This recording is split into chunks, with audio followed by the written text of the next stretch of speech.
What if you're a motorsport enthusiast? You've grown up watching BTCC, DTM, Stanek Group N, South African touring cars, international touring cars, and you love motorsport. What if you've just paid off your first car, or you've inherited a car, you just finished studying, you got a good job and you have this car and you want to try and have some fun with it? What if you want to get involved in motorsport and want to take this car, just want to get onto the circuit and have some fun without spending millions and millions of rands, dollars, whatever? So you've searched the internet far and wide trying to figure out what is the best balance between having fun and spending lots of money, or what is the best route to take just to get onto the circuit and have a bit of fun. You've been misled by various forums saying that you need to do this and you need to do that and you need this list of stuff to just be able to finish a track day. So I've bought a rear-wheel drive car that we're going to convert into a race car. I'm going to show you exactly how we're going to do that.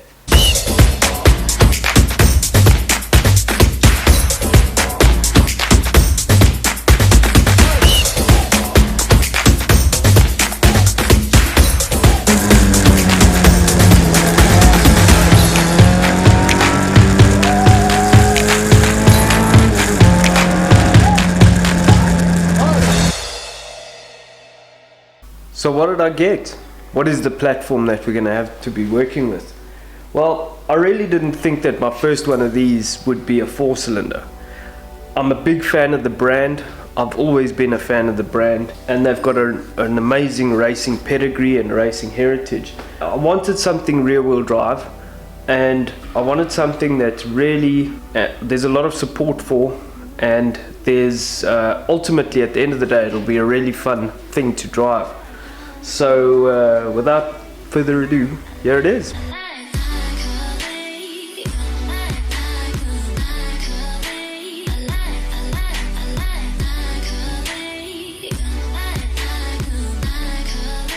I'm here collecting this car and it's stunning, man. It's stunning. It's almost too nice to turn it into a race car.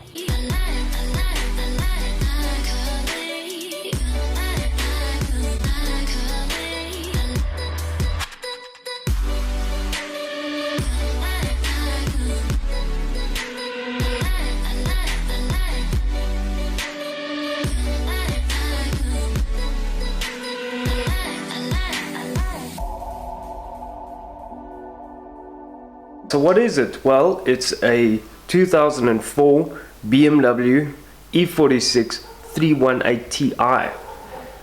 Why did I go 318 when there is a 325i available in this compact version? And why didn't I just get a 328 or a 330?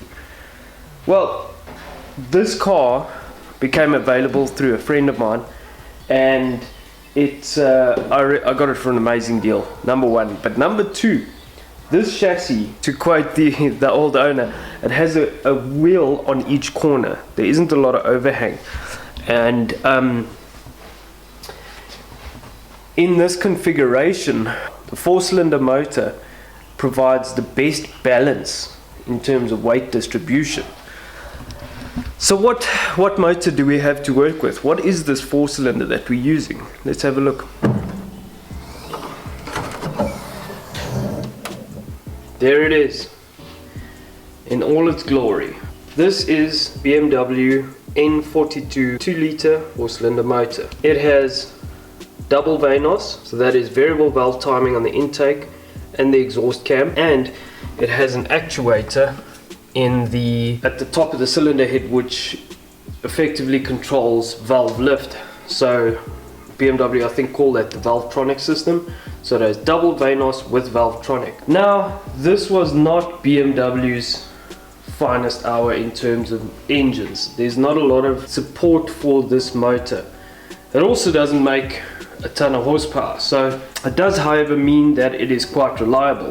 One of the reasons I got this car for so cheap was one of the things, and it's a common issue on these motors, is that the cam chain needs to be replaced. So it's currently in limp mode, So the car does start, but there's a few issues with the car. So it has a dead battery, so we'll need to get a new battery. It's in limp mode because the chain is stretched to the point that the sensors on each cam has obviously picked up that it's stretched so much that it's not in sync with the crank trigger sensor. So the ECU is in limp mode because of that. So we'll have to change the cam chain on this car, which is a huge job. That I think is the only issue with the engine itself. Otherwise, when it runs, it sounds very good for the mileage. This car has 300,000 kilometers on it, which is insane, but it still feels really tight. So even though the owner has driven this car really hard, it feels pretty good considering the mileage and the age. So the other thing is, I think there's a bearing on the prop shaft in between the engine and the gearbox and the diff. The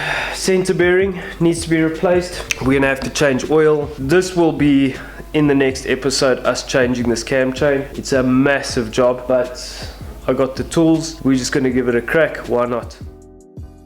So when doing any sort of project, it's always good to list your overall plan, and I haven't gone into massive detail in terms of creating schedules and whatever, but this is a basic plan of what I want to achieve and what we need to do for phase 1 of this build. So the general outline is I've purchased the vehicle and collected it, wash and inspect the car. We then have to replace the timing chain and give it a basic overall service. Then we need to just do a test with the car, and I'm actually going to weigh it before we get busy with doing all the mods on the car, so that we have an idea of what the baseline weight was and where we get to just with the phase 1 removal. And phase 1 is basically just getting it ready for the circuit and doing our first race with the car. From there, we're gonna remove the interior and install the race seat, so that when it goes for installation for the roll cage, they can see pretty much where the seat sits,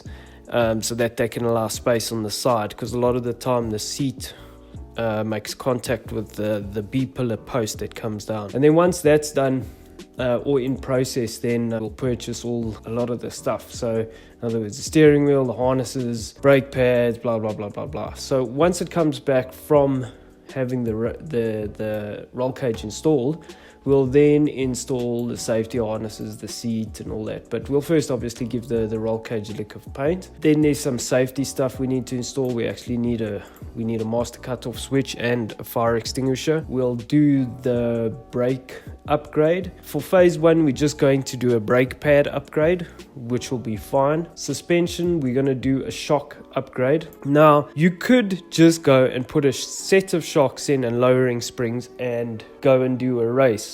The problem with that is inevitably you're going to have to upgrade to a proper shock that is a coilover that is height adjustable, which will allow you to do corner balancing, and that is durable enough to handle the punishment of actual race environments. So if you just go and bolt in a standard replacement shock with a lowering spring, number one, the lowering spring rate is going to be too soft for any semi-slick.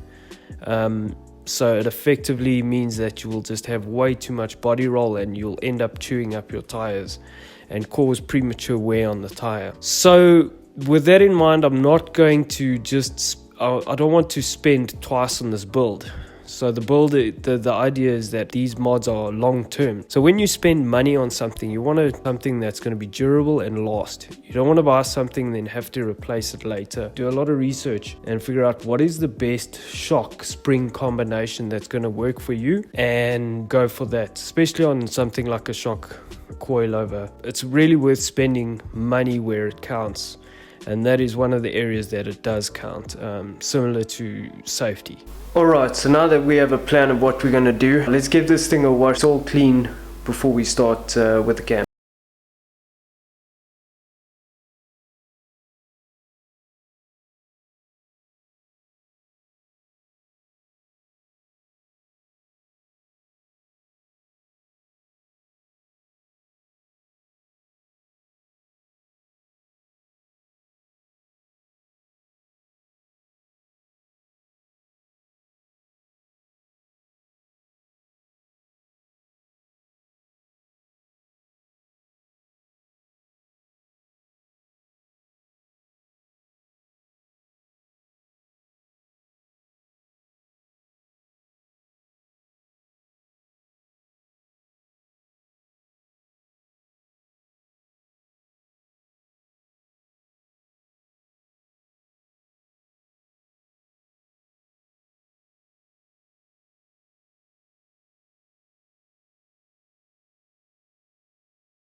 So that's going to be it for today's episode, guys. Thank you for watching. This is obviously the start of this great journey, and I really hope you guys join us. I think it's going to be really applicable to the everyday person, and it's something you can apply to any car or most cars that you want to take to the circuit and do a basic race with. The goals are safety, reliability, and having fun. We'll see you next time.